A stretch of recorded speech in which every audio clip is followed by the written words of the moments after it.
Alô, alô, pessoal. Bom dia, boa tarde, boa noite. Eu não sei qual é exatamente o momento que vocês estão assistindo esse nosso episódio aqui da nossa série Bate-Papo com o Pesquisador, mas já fica aqui a minha saudação.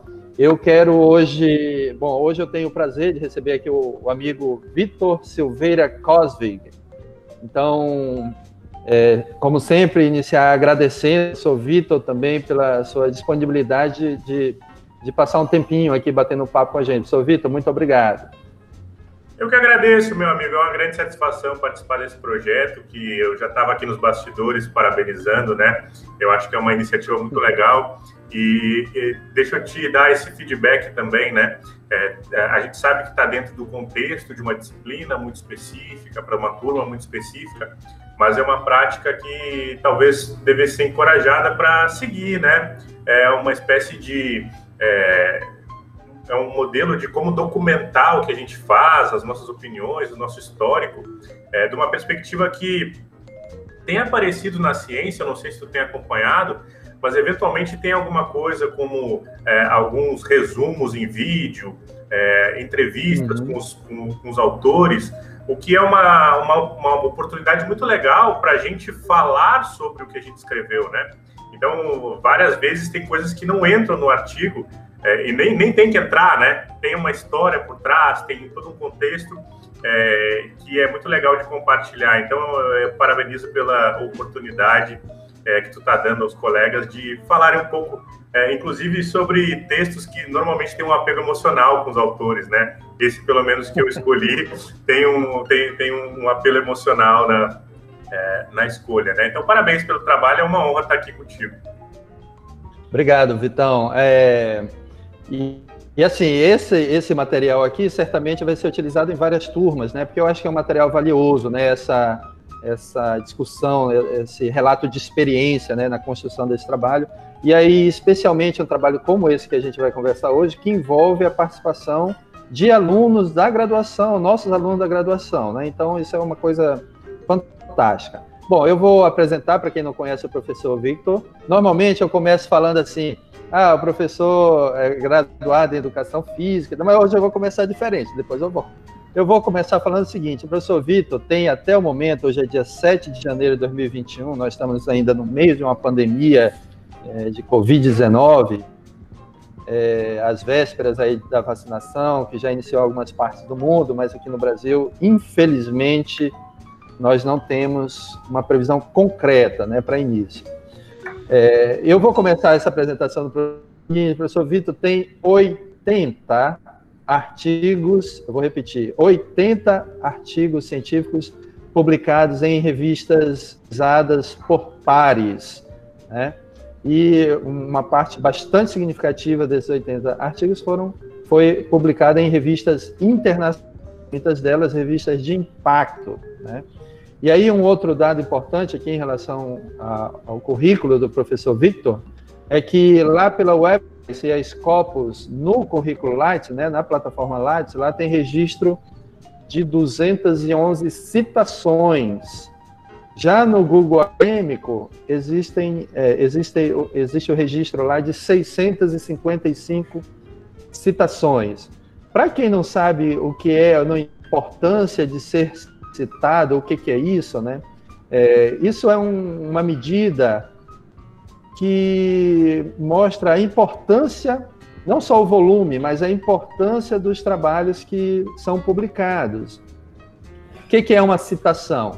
Né? Você publica um artigo e aí, algum tempo depois, outras pessoas estão usando aquele artigo do professor Vitor como uma referência para o seu trabalho, né? Então, o Vitor é uma referência na área que ele está estudando. E ele já foi citado aqui, de acordo com os dados ali que estão no Lattes, 211 vezes, e de acordo com o Google Acadêmico, 655 vezes.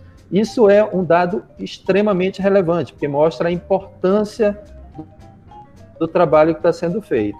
E o Vitor é formado em Educação Física pela Universidade Federal de Pelotas, em 2010, é um jovem, né? Tem 30 e... Quantos, Vitor? 33. 33 anos. Né? Possui mestrado em Atividade Física e Desempenho também pela Escola de Educação Física lá da Federal de Pelotas, e o doutorado também na Federal de Pelotas, na linha de desempenho e metabolismo humano. O professor Vitor atualmente é professor adjunto da Universidade Federal do Pará, aqui no campus Castanhal, atua no curso de Educação Física aqui do campus. Também é um orientador nos programas de pós-graduação em Neurociência e Comportamento, e também no programa, no recém-criado programa na Área 21, Ciência do Movimento Humano, ambos da UFPA, sediados lá em Belém. O professor coordenador da especialização em treinamento esportivo da UFPA aqui no campus Castanhal, está na segunda ou terceira turma. Segunda turma. Professor Vitor? Segunda turma, né? É um curso que tem uma demanda muito alta também, um curso de sucesso, e também é coordenador do grupo de estudo em treinamento físico e esportivo, o GET, também em cooperação com o professor Eduardo, né? E o professor Vitor tem experiência na área de educação física, com ênfase em fisiologia do exercício e treinamento desportivo, especialmente com lutadores. Aqui eu falei de formação só estricto sensu e a graduação, nem falei da lato sensu, né, porque tem mais... E aí eu não terminaria aqui de falar. Né? Então, que eu acho que aqui é suficiente. Né? O tema da nossa conversa aqui é um artigo publicado pelo time, pela equipe, né, do professor Vitor, foi publicado recentemente, foi em abril de 2020, numa revista internacional, né, o nome da revista é Experimental Gerontology, e aqui o título do trabalho é o seguinte: Cluster Sets, Resistance Training do Similar Function and Strength Improvements than the traditional methods in postmenopausal and elderly women. Professor Vitor, eu vou começar perguntando o seguinte: o que é esse treinamento de resistência aí, o cluster set de treinamento de resistência? O que é isso aí, professor? Bom, vamos lá. Antes de começar a falar do artigo, deixa eu só falar como é gratificante ouvir. Eu não estava atualizado desses números, né? Nem de artigos, nem de citações, mas nesse auge da pandemia, da síndrome do impostor e todos esses problemas, vamos chamar de aspectos psicológicos afetados aí nesse período, é muito legal ouvir, né? Todo esse relato, né? Então, fico muito feliz aí de ter essa lembrança, essa menção toda, né? E aí, me permite um parêntese, Josafá, só porque eu acredito que é importante para os alunos terem essa perspectiva, mas eu participei de uma discussão onde se questionava essa ideia do fator de impacto e das citações, né? Um professor dizia, olha, outro dia eu li um artigo muito ruim que foi muitas vezes citado. Bom, a gente não pode dizer que não causou impacto, né? Mesmo que tu tenha uma informação que está sendo criticada, amplamente criticada, né? O impacto na sociedade foi causado, as pessoas leram, as pessoas estão se posicionando sobre aquilo que tu está escrevendo, né? Então, essa é uma medida que, de fato, tem sido bastante encorajada por aí, né? Ver o quanto que os artigos estão sendo citados. Eu sei que o Josafá também é uma referência absurda quanto ao aspecto de citações, especialmente pelo número de artigos, né? Então, fica aqui a menção também ao entrevistador, né? Que é um entrevistador de altíssimo nível. Mas, então, Josafá, Cluster Sets, a ideia é a seguinte: quando a gente faz um programa de treinamento resistido, o pessoal vai na sala de musculação, né? O que a gente está acostumado? O professor te diz, entre nesse aparelho e faça 3 séries de 15 repetições, 3 séries de 10 repetições, 3 séries de 8 repetições. Então, o sujeito entra no equipamento e começa a fazer os movimentos de modo contínuo até que chegue aquele número pré-estipulado, né, de repetições. Bom, o que é o Cluster Sets? Ao invés de fazer 10 repetições em sequência, se propõe a adição de pausas entre repetições. Então, numa estrutura de treino de musculação, o que a gente tem? A gente tem uma série que é um conjunto de repetições. Então, dentro desta série, eu coloco pausas menores, intervalos menores. Então a lógica é a seguinte, vamos lá. Se eu fizer 8 repetições de modo continuado, o que eu espero? Que quanto mais repetições eu vou fazendo, quanto mais próximo do final da série eu estou chegando, mais fadiga eu tenho.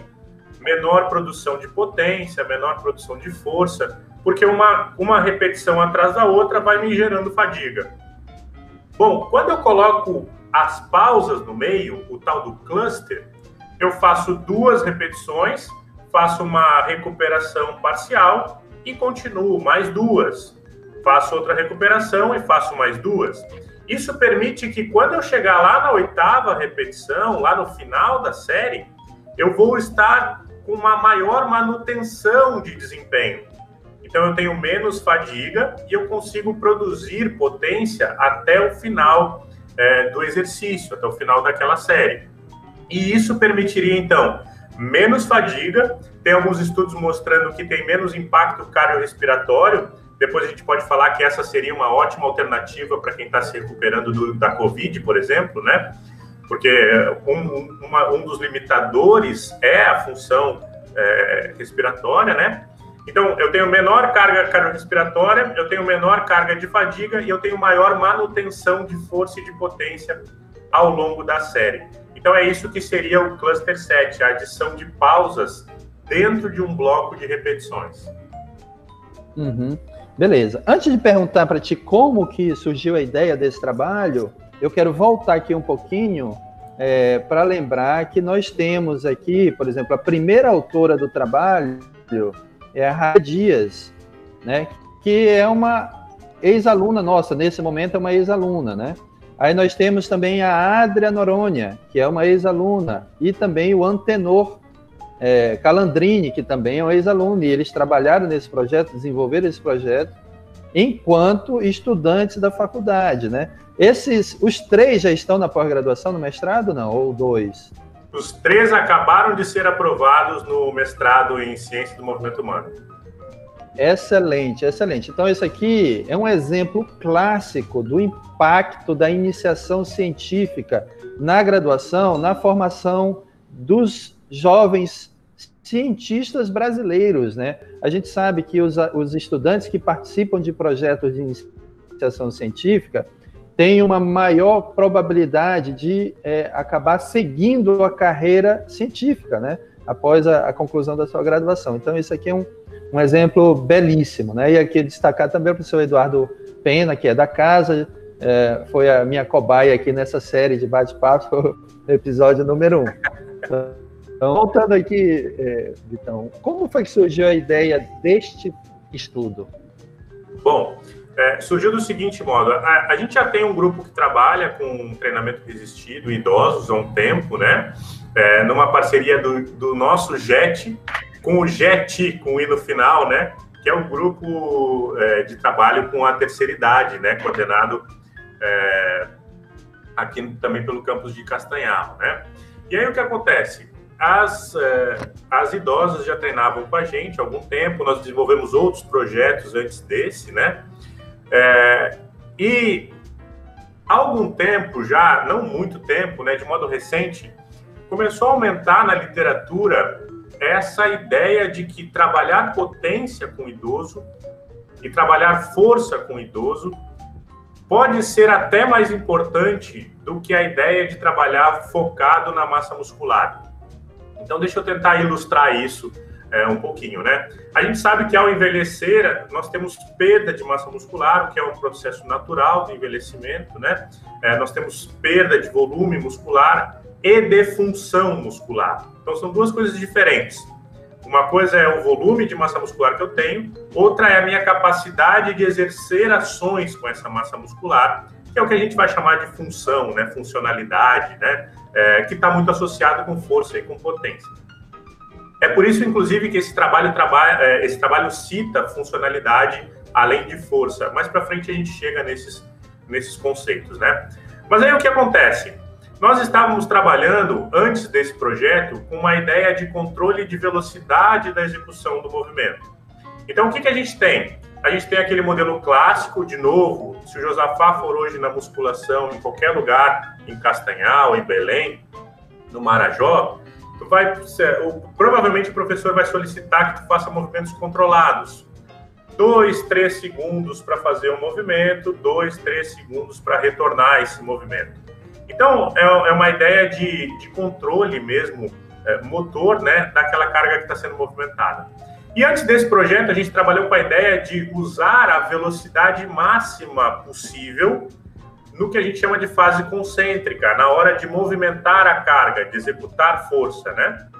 Então, se eu estou fazendo um movimento de empurrar, por exemplo, a gente pediu para as idosas que executassem com a maior velocidade possível na fase concêntrica e segurassem a fase excêntrica. E a gente comparou com o modelo tradicional. Então, nós fizemos um grupo de idosas fazia 1 segundo para subir e 3 segundos para descer, e o outro grupo fazia 2 e 2. 2 segundos para subir, 2 segundos para descer. Qual que é a ideia disso? Ao aumentar a velocidade do movimento, eu me permito usar menos cargas menores, né? E eu me permito ter ganhos de potência, ou seja, vamos lembrar lá que potência é força vezes velocidade, né? Eu preciso executar a força que eu tenho de modo mais rápido. Então, ao aumentar a velocidade dos movimentos, teoricamente, nós teríamos mais ganhos de potência. Tá, mas para que serve isso, Vitor? Com mais ganho de potência, eu tenho melhora no meu controle de caminhada, né, que a gente vai chamar de marcha. Eu tenho maior habilidade para evitar uma queda. Então, se eu precisar de um reflexo rápido, com força, para segurar um movimento de queda, eu consigo ter uma melhor aptidão para isso. E a gente testou esse protocolo. E à medida que a gente foi trabalhando com essa temática, surgiram 2 revisões sistemáticas com meta-análise que são a base do nosso trabalho. Uma delas envolvia respostas agudas ao treinamento em cluster, esse que eu apresentei mais cedo. Então, o que acontece antes e depois de uma série com cluster comparada com uma série tradicional? E a outra revisão sistemática trazia a ideia crônica de usar este método em cluster para ganhos de força e potência. Em nenhuma delas, a gente tinha informações sobre idosos, né? Então, nós tínhamos trabalhos muito voltados para atletas, muito voltados para a população jovem, e os idosos, que são um público em que o treino de potência é o alvo, né? Um público-alvo para o treino de potência, nenhuma das meta-análises trazia informações sobre isso. Então, a nossa ideia, ao aplicar o cluster em idosos, era juntar essas premissas. A primeira, de que é importante treinar potência para idosos, e a segunda, de que um método tão promissor como esse ainda não tinha sido testado nesse público, né? Então, a gente juntou essas 2 questões, e eu acho que é importante ressaltar, né? Isso faz parte de um apanhado do que já vem sendo produzido, né? Então, tem muita coisa dizendo que potência é importante para idoso e tem muita coisa dizendo que cluster é importante para potência. Mas as 2 coisas juntas ainda não tinham sido combinadas, né? E aí foi essa nossa proposta. Beleza. Então, acho assim, seriam as minhas próximas perguntas, né? Qual é o problema de pesquisa e qual é a pergunta do estudo, né? Mas eu acho que ela já está aí clara no que você falou, né? Um tipo de treinamento que já estava ali mais ou menos estabelecido na literatura como uma coisa interessante, mas que não tinha informações para uma população específica, que eram as idosas, né? Então, a pergunta de vocês é: como é que vai ser o resultado disso aqui em relação à força, né, e também capacidade.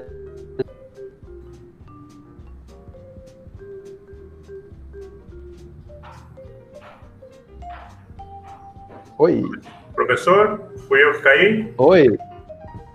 Eu acho que eu estou por aqui. Eu estou te vendo bem aí. Pronto, eu estou te vendo aqui também. Acho que voltou. Mas tá me ouvindo, né? Não, o que eu estava falando. O que eu estava falando é que as próximas perguntas seriam qual o problema que foi investigado e qual a pergunta do estudo, né? Mas pela tua explicação de como o estudo surgiu, parece que essas 2 respostas já estão respondidas, né?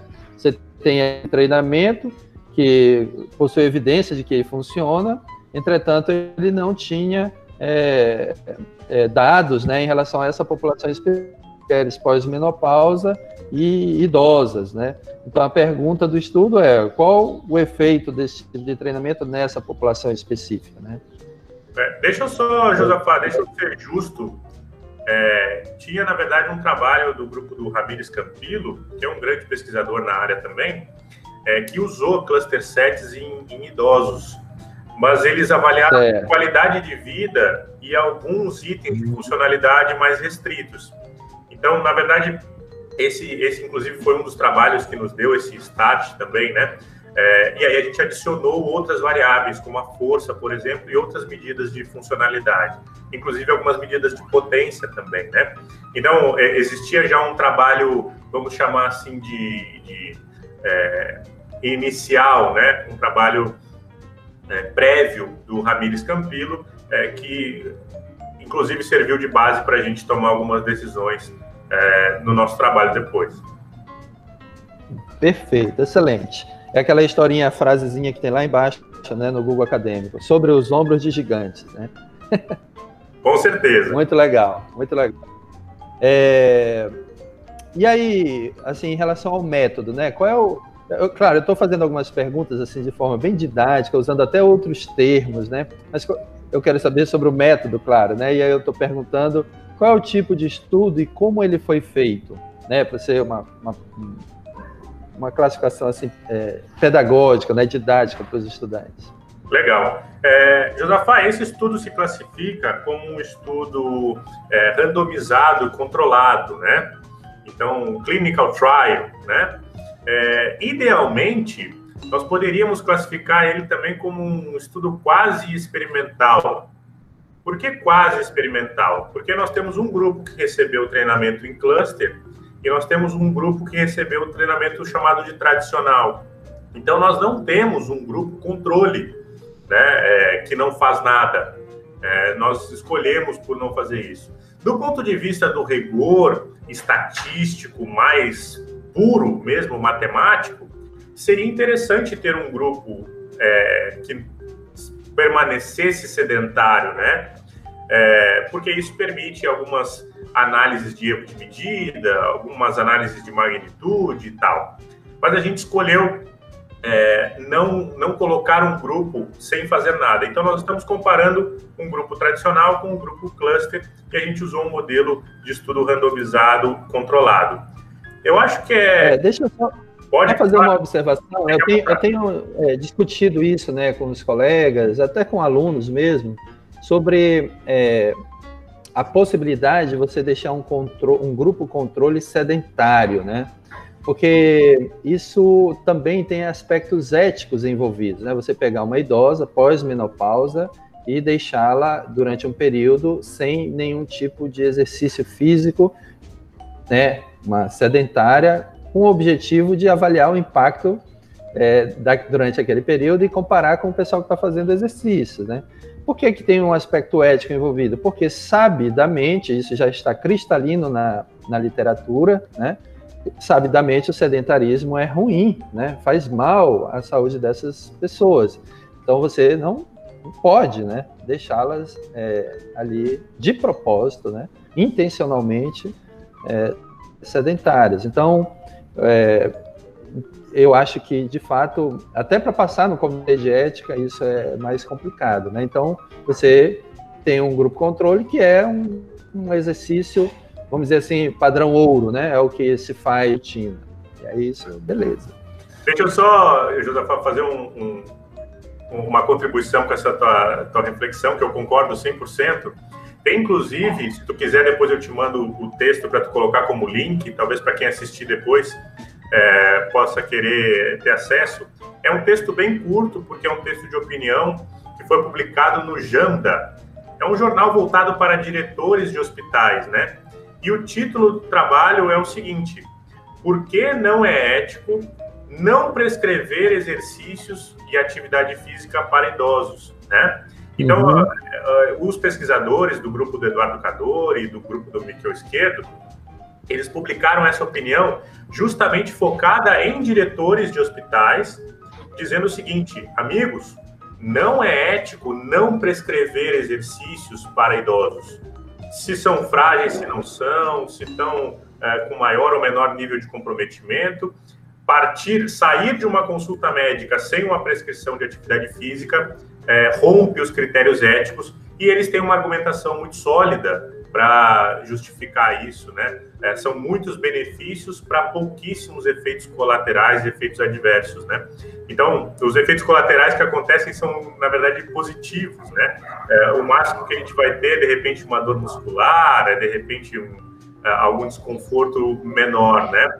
Que, comparado com os benefícios, é inquestionável. Mas, apesar de tudo isso, essa argumentação eu tive que ter com os revisores desse trabalho, tu acredita? Então, assim, esse mesmo papo que a gente tem, eu não sei se tu já apresentou, ou nesse momento já teria apresentado para os alunos essa lógica, mas como é que funciona a publicação de um trabalho? Eu e o meu grupo escrevemos o nosso trabalho, ele vai para um editor de uma revista, o editor encaminha para 2, 3, no nosso caso foram 4 experts na área. Estes experts revisam o artigo detalhadamente e pedem correções, batem papo para conversar sobre escolhas metodológicas, etc. E a gente fica trocando versões até que os revisores digam, ok, já está um produto possível de publicação para a comunidade científica. E nessas trocas com os revisores, um revisor bateu o pé em pelo menos 2 trocas, dizendo que era importante ter um grupo controle sedentário. E a gente teve que fazer esse mesmo bate-papo. Então, apesar de eu concordar 100% com a tua posição, parece que isso não está tão unânime assim ainda entre os nossos pares, né? Infelizmente. Você lembra de qual país o revisor era? Ou tinha essa informação lá, o nome do revisor, não? Não, nesse jornal era cegado, né? Foi anônima a avaliação. Se era um russo, ou talvez um chinês, um norte-coreano, alguma coisa assim. Né? E você, não, tem que fazer. E aí essa conversa, essa argumentação com os revisores, né, para quem não está acostumado com esse processo de submissão de trabalhos a revistas revisadas por pares, é um diálogo, muitas vezes tem uma disputa ali de ideias, né? Nós não somos obrigados a atender todas as solicitações, né? Claro, quando o cara fala assim, não é para publicar, não é para publicar. Mas quando tem uma troca de ideias ali, uma discussão, né? Se você apresentar argumentos fortes, você consegue passar. E certamente foi o que aconteceu aqui, né?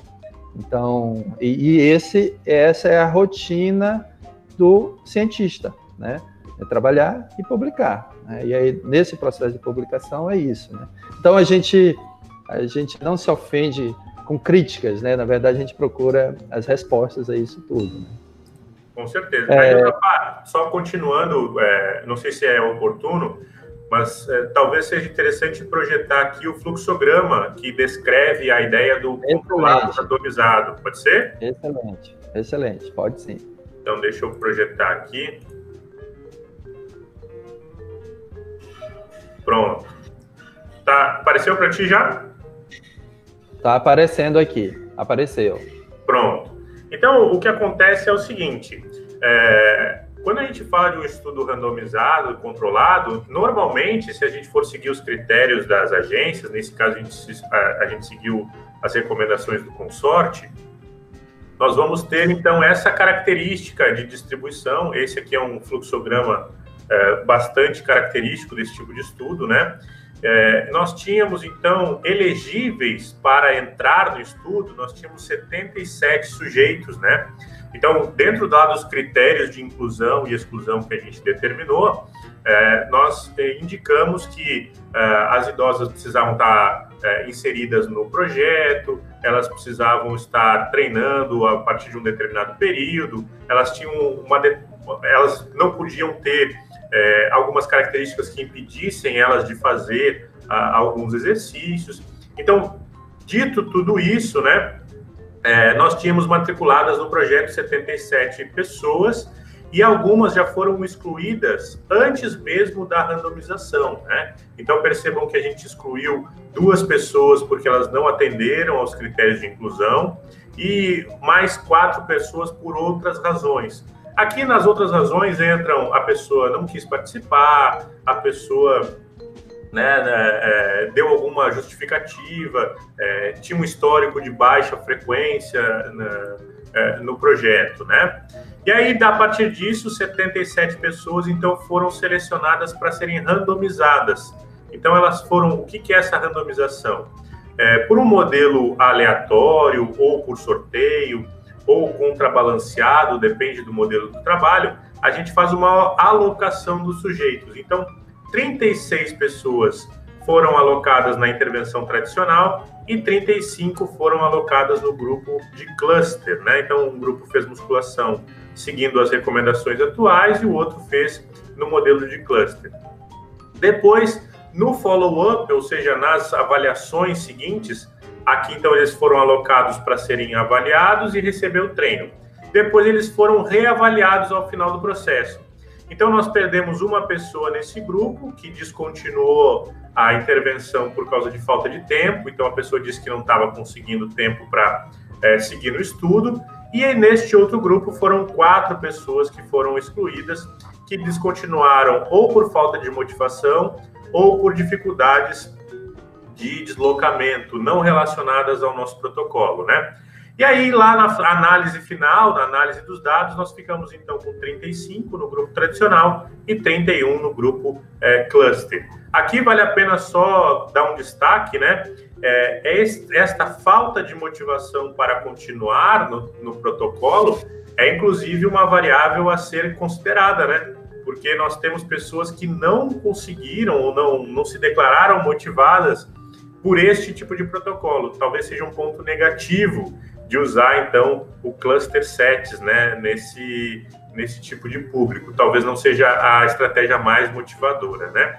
Mas esse fluxograma, então, ele caracteriza esta ideia de alocação aleatória, randomizada, e quais são as partes que definem, então, o nosso protocolo e caracterizam ele, então, como um protocolo, um clinical trial, né?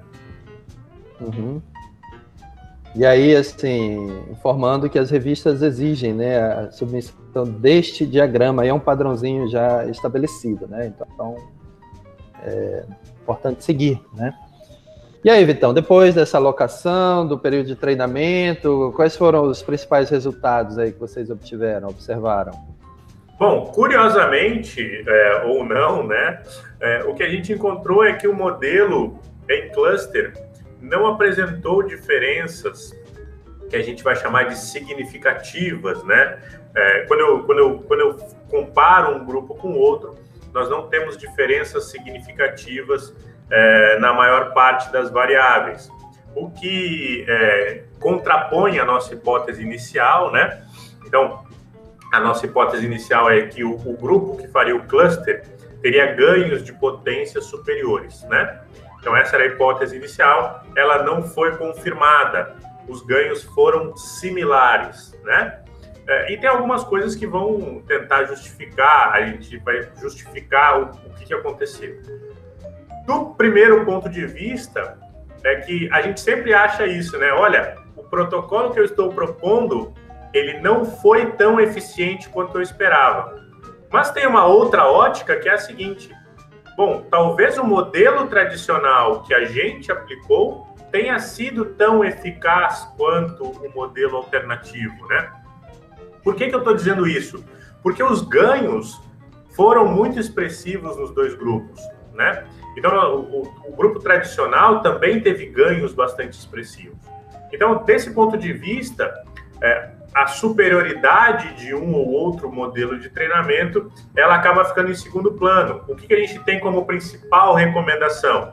A gente tem a principal recomendação que ambos os protocolos são úteis, ambos são eficazes, ambos trazem benefícios bastante relevantes e podem ser usados a partir de outras perspectivas. Então, por exemplo, preferência do sujeito. Eu apresentei para um idoso o modelo em cluster e ele gostou mais do modelo tradicional. Então, eu posso continuar aplicando tranquilamente, né? Outra ideia, como eu falei no início, o modelo em cluster ele tem uma demanda cardiorrespiratória menor. Então, se eu quiser, de repente, trabalhar com um idoso que já tem uma baixa aptidão aeróbia, que teve Covid, se recuperou, mas ainda está com a função pulmonar muito comprometida, eu posso usar o modelo em cluster para diminuir essa demanda cardiorrespiratória, mas garantir ainda os benefícios que o modelo tradicional traria, né? E vale lembrar também, Josafá, que são 2 modelos que a gente usou que tem baixa demanda de tempo, né? São protocolos bastante curtos e rápidos que geraram benefícios tão positivos. Mas, dito isso tudo que eu falei é o que está no artigo e é o que eu posso falar pelo rigor científico, né? Mas a gente tem algumas reflexões a serem feitas que versam sobre o poder estatístico, né? Eu não sei se é o melhor local para discutir isso, mas às vezes a estatística não pega uma mudança que parece mais perceptível. Eu tenho um gráfico aqui que vai ilustrar isso para vocês. Eu vou projetar aqui. Pode ser, Josafá? Pode, fique à vontade. Então, pronto. Então, olha só. Deixa eu ver aqui, só um segundo. Já vai aparecer. Apareceu? Está aparecendo. Pronto. Então, antes de voltar aqui a esse gráfico, deixa eu só mostrar essa tabela complicada aqui, cheia de numerozinhos. Basicamente, quando a gente olha este valor desta coluna aqui, a gente não tem interação, que é o que a gente vai chamar, entre as diferenças grupo e momento. Resumidamente, eu não posso dizer que um grupo foi superior ao outro, que um protocolo foi superior ao outro, a partir dessa perspectiva. Mas existe um outro tipo de análise, uma análise que a gente vai chamar de análise de tamanho de efeito, e aqui a gente percebe algumas mudanças entre os protocolos, né? Eu vou destacar aqui algumas para vocês. Então, por exemplo, para a força de membros superiores, que é este indicador aqui, a gente percebe que o grupo que treinou no modelo tradicional tem um tamanho de efeito grande, comparado com o grupo que treinou no modelo cluster. Ou seja, apesar de ambos terem gerado respostas positivas, ganhos muito expressivos, o ganho teria sido levemente superior, com uma magnitude maior para o grupo tradicional. Ainda em vantagem para o modelo tradicional, estaria o salto horizontal e estaria também aqui o salto agachado, né? Então, seriam as 3 variáveis em que o treinamento tradicional teve uma melhora levemente maior do que o do grupo cluster.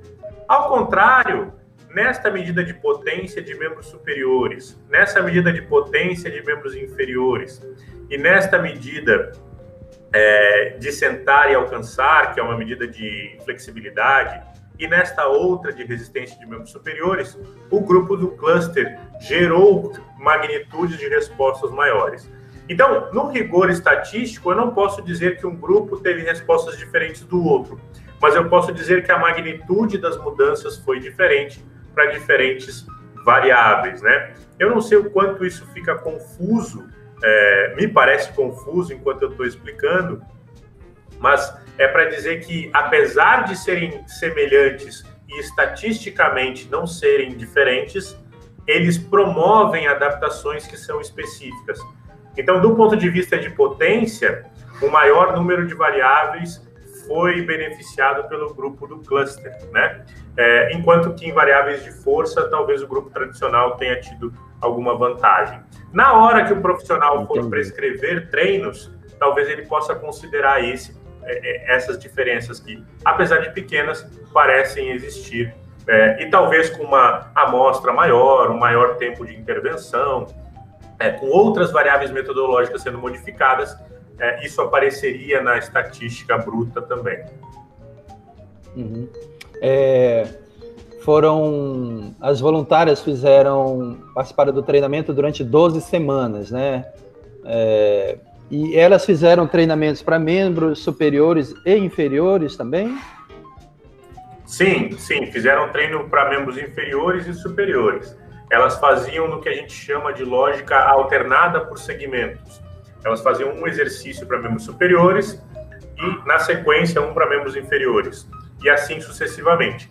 Essa, inclusive, seria uma das justificativas para a ausência de diferença entre os grupos.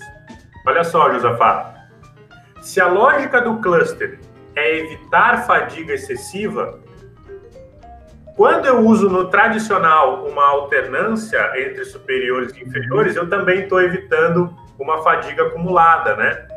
Além disso, o protocolo ele era reduzido, ele tinha apenas 6 exercícios. Então, se eu estivesse comparando com o modelo tradicional de 10, 15 exercícios, feitos em sequência para o mesmo segmento corporal, talvez as diferenças entre os grupos fossem ainda mais expressivas, né? Mas são todos critérios metodológicos que aí agora a ciência vai acumuladamente, né? Cumulativamente trazendo para a gente essas informações, né? Mas desse ponto de vista, com essa característica, os protocolos mostraram resultados semelhantes. É interessante, porque são tantas variáveis, né? E cada vez que você modula alguma coisa ali, pode interferir decisivamente no resultado, né? do seu treinamento. Isso é uma coisa realmente muito interessante, né? Uma ligação muito direta, né, com a fisiologia, com a bioquímica. Então, é por isso que os estudantes na educação física precisam estudar bastante isso, né? Muitas vezes entram na faculdade achando que, não, acho que isso não é, não, eu não sabia que eu tinha que estudar isso. Precisa. Me permite uma observação, Josafá? Isso na nossa área é bastante comum, né? Então, na nossa área não, né? O mundo está polarizado, né? Então, vamos pegar esse estudo como exemplo. A gente publica numa revista boa, que é a Experimental Gerontology, e aí o pessoal começa, os defensores do cluster começam a bater no nosso trabalho porque o modelo tradicional poderia ter sido diferente. Já aqueles que defendiam já o tradicional usam o trabalho como um troféu para sair apresentando por aí. E nessa guerra que se cria, o profissional de educação física, ele acaba pegando uma dessas perspectivas e aplicando na sua prática, né? E isso é complicado, porque essas análises mais metodológicas, elas precisariam ser levadas em consideração, né? Como que eu gostaria, no modelo ideal, e eu confesso que eu acho que a gente está longe disso, mas como que eu gostaria que um profissional lá da ponta lesse esse trabalho e utilizasse ele na prática? Ele, olha, existem 2 protocolos, ambos parecem ser efetivos para o ganho de força e de potência de idosos, mas nessas configurações um não mostrou vantagem do outro. Peraí, mas se os autores não tivessem usado este protocolo tradicional, aí é o que tu está falando. Aí ele precisa ir lá na fisiologia, lá na biomecânica, para entender o que essas modificações ocasionariam, né, num protocolo hipotético. Pelo menos até que ele seja testado, a gente volta para a ciência básica para tentar fazer alguma inferência do que aconteceria. Então, esse é um exemplo. Bom, se eu tivesse usado todos os superiores primeiro e todos os inferiores depois, o que teria acontecido? Bom, talvez eu tivesse acumulado mais fadiga, talvez isso tivesse gerado maior perda de potência durante os exercícios, talvez o ganho de potência não fosse tão expressivo. E aí é isso que vai orientar a decisão do profissional na ponta, né? Ele que vai manipular essas variáveis, né, com os seus alunos, até que tudo seja testado, o que vai demorar um tempo absurdo, são muitas variáveis, né? Então, o profissional deveria ler esta informação, voltar para a ciência básica e tentar fazer as correlações com a sua prática, né? E aí, na nossa área, Josafá, tem muito disso, né? O protocolo Barreto de 2020, né? Josafá Barreto fez o protocolo. Como é que é o protocolo?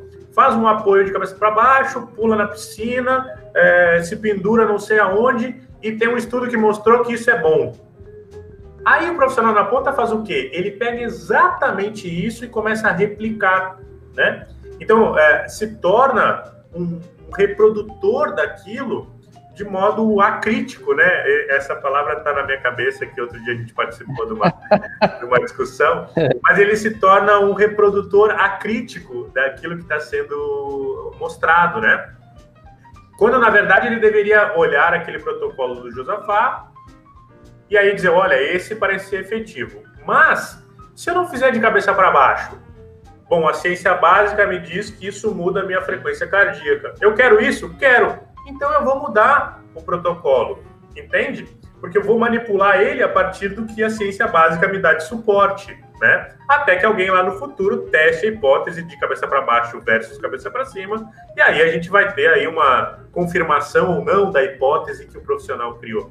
Então, eu sei que o que eu estou falando aqui parece complexo, e na verdade é bastante complexo, né? Mas é para ilustrar o quanto a nossa formação carece desse tipo de perspectiva, na minha opinião. Eu tenho aqui, teria, né, mais as duas últimas perguntas, mas eu acho que também já ficou claro aí, né, qual a conclusão do estudo, qual a principal conclusão do estudo e quais novas perguntas, né, foram geradas a partir desse resultado. Eu acho que já ficou claro aqui, mas se você quiser acrescentar mais alguma coisa, Vitor, em relação à principal conclusão e essas perguntas que foram geradas a partir daí, pode ficar à vontade também. Mas se já... Não, eu acho que já ficou claro aqui, né? Mas se você quiser acrescentar alguma coisa, fica à vontade. Só acrescentar, Josafá, que as perguntas que são geradas por esse tipo de trabalho, elas são bastante amplas, né? Nenhum trabalho fecha portas, pelo contrário, agora abre, né? Então, é o que eu estou te falando. Agora, outro grupo de pesquisadores, ou até mesmo nós, vamos tentar com outro percentual de carga, outra ordem de exercícios, comparar com outro modelo, o tradicional, o cluster e mais um outro modelo. A gente usou pós-menopausa e idosos, vamos tentar só com idosos, vamos tentar com idosos frágeis, idosos institucionalizados, pessoas com Parkinson. Então, as portas de perguntas se abrem tanto agora, né, que mostra o quanto a gente segue ignorante na temática. E eu estava lendo outro dia, fica a recomendação aí, o livro do Harari, lá o Sapiens, né? Estava lendo de novo, e parece que o grande estopim, o grande início desse nosso crescimento intelectual e científico se dá quando a gente assume a nossa ignorância, né? Então eu acho que esse tipo de trabalho, ele não é um trabalho para dizer, olha, agora a gente sabe tudo sobre cluster em idosos. É justamente o contrário. Ele está aqui justamente para mostrar que a gente sabe muito pouco e que a gente ainda tem muito a descobrir em diferentes temáticas, né? E aqui eu estou falando de um modelo de exercício muito fechado para um grupo muito fechado. Mas se a gente for falar de ciência da humanidade, né, Josafá, como um todo, aí a gente vai precisar de algumas horas a mais nessa atividade. Isso que você está falando, Vitor, me lembra de uma aula recente, na verdade ontem, e falando para o estudante, assim, os tipos de conhecimento humano, né, o religioso, o mítico, o filosófico. Aí tem o conhecimento científico, né, tem o senso comum, tem o conhecimento científico, ele procura a verdade, né, verdade dos fatos, conhecer a natureza, mas ele é apenas uma aproximação, né, é uma aproximação, a ciência trabalha testando hipóteses, né? E a gente trabalha também com probabilidades. Então, a ciência não é uma verdade absoluta. Ela tem uma probabilidade daquele fenômeno ser ao acaso, né? Agora, a diferença é que a gente mede isso. A gente mede essa probabilidade. Qual a probabilidade desse dado, dessa conclusão ser verdadeira, né? Esse resultado ser verdadeiro? Qual a probabilidade de ele estar errado, né? Então, existe uma probabilidade, e os dados, os resultados são... A ciência, como toda, ela é falível, né? É diferente do conhecimento religioso que traz dogmas, né? E aquela dogma é uma verdade absoluta da religião. Você segue de acordo com a sua vontade, né? Mas o conhecimento científico não é assim. Ele aceita crítica e ele cresce com isso, né? Então, a beleza da ciência está nisso, né? Então, é por isso que eu acho que a gente segue essa história, essa filosofia, né, no final das contas. Deixa eu aproveitar o gancho, Josafá. Eu vi que tu mandou hoje uma retratação no JAMA, né, a primeira retratação no JAMA que aconteceu, e eu recentemente tive essa experiência também, né, de ter artigos retratados, né, e é um negócio que eu confesso que eu tinha uma percepção diferente de como que isso acontece. inclusive do ponto de vista mais negativo mesmo, né, da depreciação do pesquisador que tem um artigo retratado e tal. Depois de passar por essa experiência, a minha opinião mudou. Eu acho que vai muito mais em linha com o que tu está falando, né? Faz parte do processo reconhecer erros, faz parte do processo evoluir com eles, né? Faz parte do processo... mas, poxa, Vitor, mas até que o erro tenha sido reconhecido, muita coisa muitas decisões foram tomadas de modo equivocado.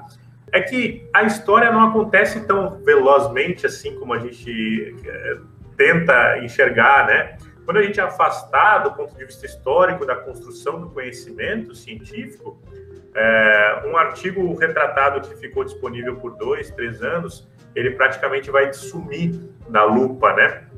Então, eu acho que faz parte do processo, inclusive talvez fosse uma temática para a gente fazer uma atividade no teu canal do YouTube, no meu canal do YouTube, para falar sobre essa perspectiva do que significa uma retratação, do porquê que ela acontece.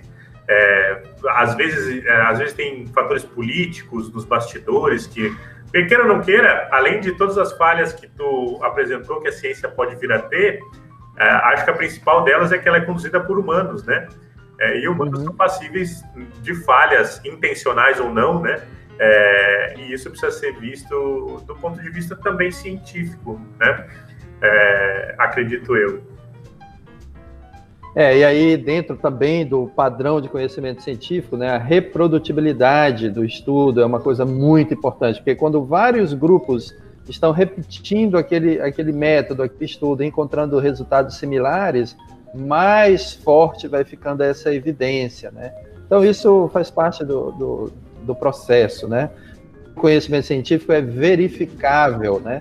É verificável e reprodutível. Então a gente pode verificar se aquilo de fato é verdadeiro, né? E em algumas outras áreas do conhecimento humano a gente não tem como verificar, né? Às vezes as coisas estão escondidas, né? E aí é complicado. Isso deixa de ser conhecimento científico, né? E é importante conhecer isso neste momento. Sempre foi, né? Mas especificamente aqui numa era de obscurantismo, né? E aí muitas pessoas costumam usar o nome da ciência para apresentar seus argumentos como se estivesse falando em nome da ciência, né?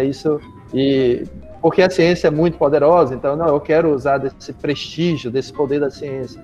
E muitas vezes apresentando dados que parecem científicos, mas não são, né? Então a gente chama isso de pseudociência.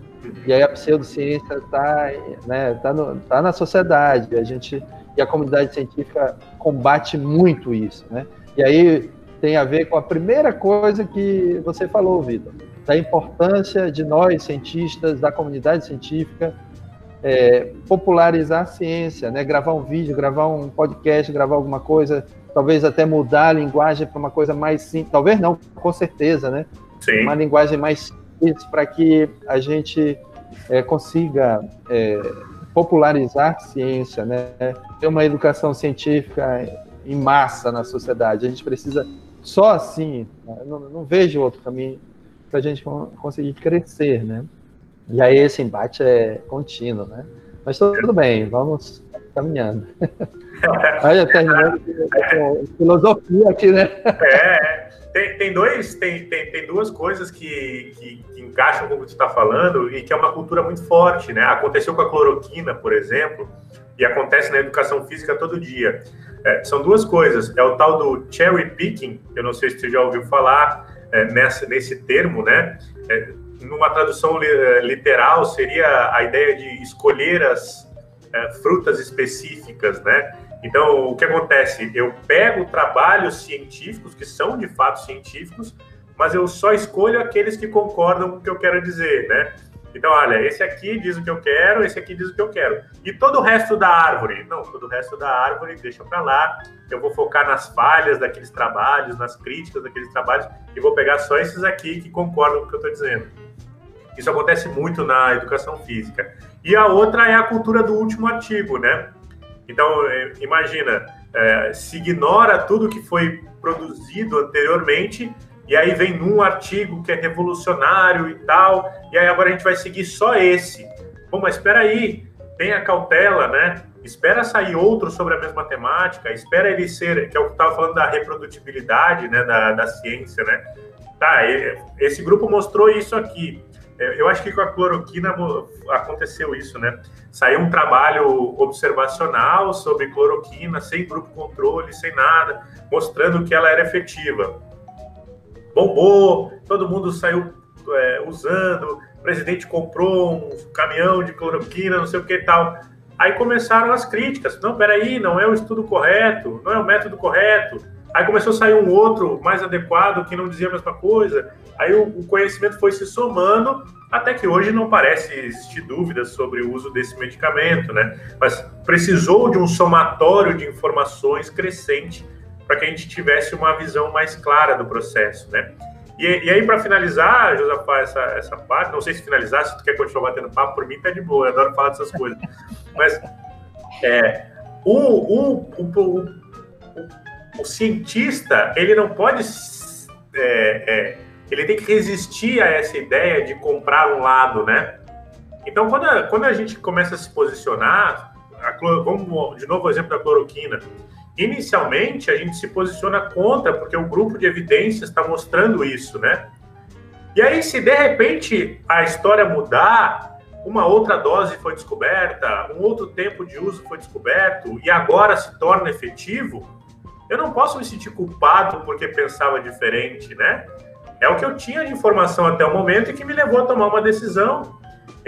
Então não fica mais naquela coisa de torcida, né?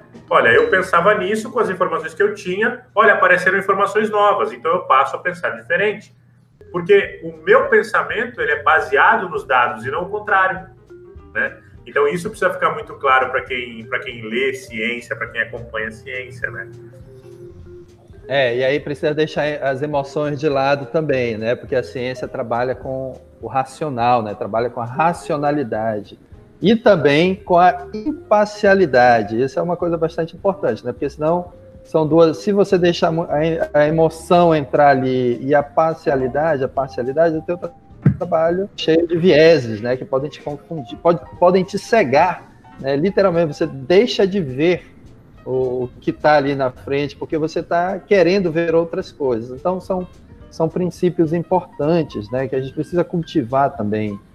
Deixa, Josafá, só dar um exemplo na educação física, que talvez fique mais claro para o pessoal, né?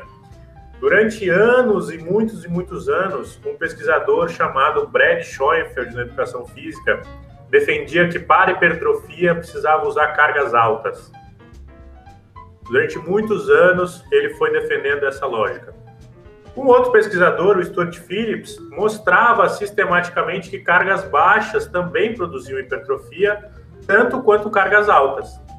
Então, era um dizendo que era só carga alta e o outro dizendo que carga alta e baixa resolviam do mesmo modo.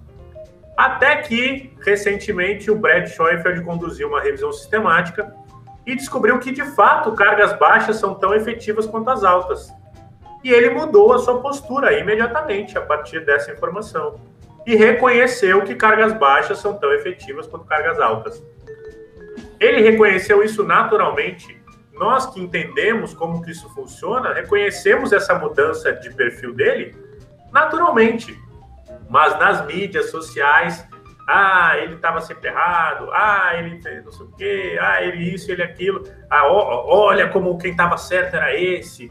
E aí fica esse negócio de torcida, quando na verdade simplesmente ele entendeu, ele enxergou de uma ótica que ele não estava enxergando antes. Então não tem nada de pejorativo, não tem nada de prejudicial nesse comportamento. Pelo contrário, assumir essa mudança de entendimento é o que a gente espera, né? Fantástico, fantástico. E aí no momento dos extremismos, né, eu acho que eu até suspeito que tem gente que percebe, poxa, eu acho que eu estou errado, mas eu não vou dizer que eu estou errado não, porque eu tenho que segurar aqui a minha posição, porque isso aqui é a minha vida. Eu tenho a vida inteira assim, então agora eu não vou dizer mais que eu estou errado, também eu vou continuar aqui. Mas tudo bem, isso é... Bom, Vitor, eu acho que a nossa conversa aqui aprofundou, né?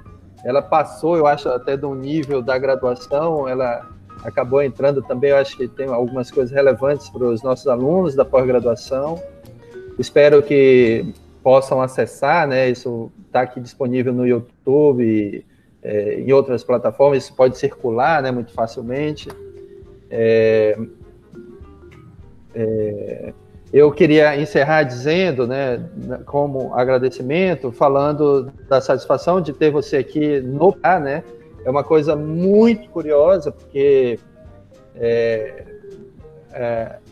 você veio lá de Pelotas, né, o pelotense, e veio uma conexão direta com Castanhal, né? Então, você sabe, assim, mais ou menos a distância, em linha reta, Castanhal-Pelotas, não?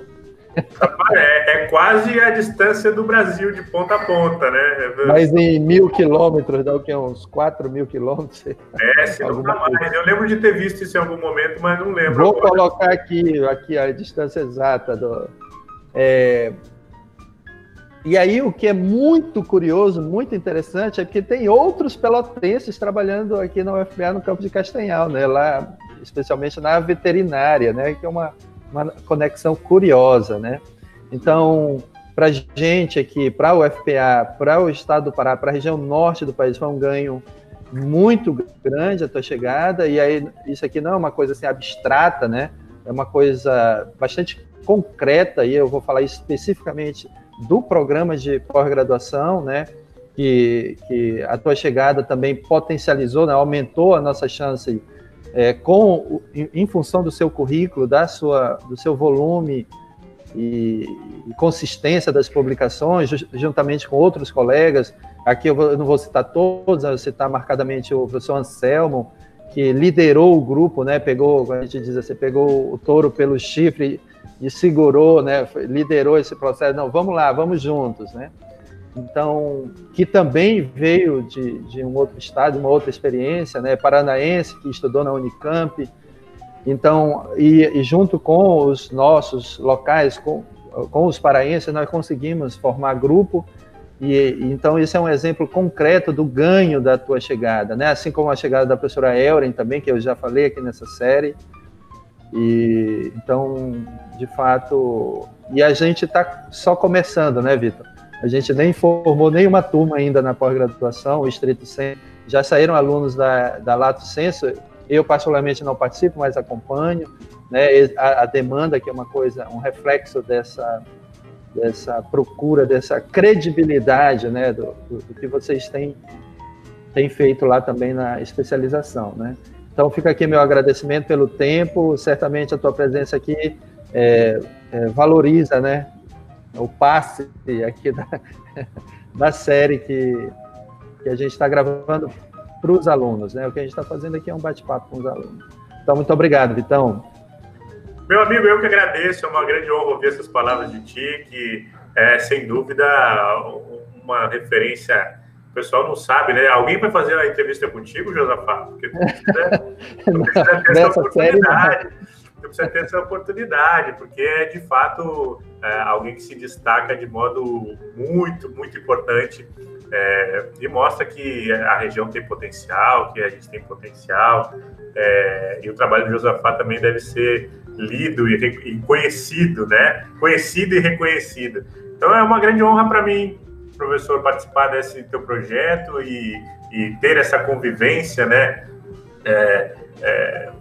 Faz parte da minha adaptação a essa mudança tão brusca, né? Ter colegas que eu admiro tanto, tu é um deles, tu sabe disso.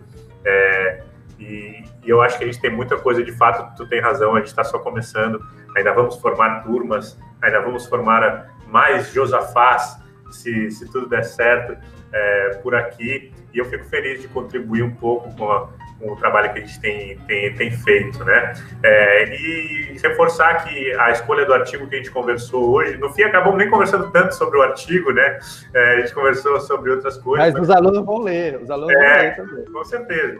Mas o fato dele ter sido executado por uma aluna de iniciação científica, na verdade um grupo de alunos de iniciação científica, aqui dentro do campus de Castanhal, dentro daquela academia ali cheia de problemas, mas a gente mostra que tendo uma boa questão de pesquisa, tendo algo que é relevante, que pode adicionar conhecimento para as pessoas, a gente tem como fazer ciência de qualidade também. e precisa encorajar os nossos alunos a terem esse ponto de vista. Eu acho que um grande ganho de ter aberto o mestrado já gera essa mudança que já acontece na graduação. A graduação começa a ter uma visão um pouco diferente de vida acadêmica, né, de formação em longo prazo, formação continuada.